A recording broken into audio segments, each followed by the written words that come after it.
احتساب عدالت اسلام آباد میں صدر آصف علی زرداری، چیئرمین سینٹ یوسف رضا گیلانی اور سربراہ نون لیگ نواز شریف کے خلاف توشہ خانہ گاڑیوں کے ریفرنس کی سماعت ہوئی ہے۔ نواز شریف کے وکیل قاضی مصباح نے سپریم کورٹ کے نیب ترمیم کے فیصلے کے بعد ریفرنس کے دائرہ اختیار پر اعتراض اٹھایا۔ وکیل نے استدعا کی کہ سپریم کورٹ کے فیصلے کے بعد ریفرنس نیب کو واپس بھیجا جائے۔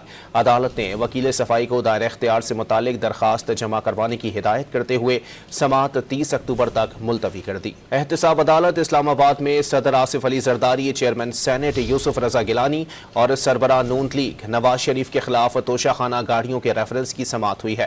نواز شریف کے وکیل قاضی مصباح نے سپریم کورٹ کے نیب ترمیم کے فیصلے کے بعد ریفرنس کے دائرہ اختیار پر اعتراض اٹھایا۔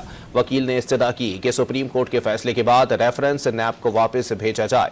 عدالت نے وکیل صفائی کو دائرہ اختیار سے متعلق درخواست جمع کروانے کی ہدایت کرتے ہوئے سماعت 30 اکتوبر تک ملتوی کر دی۔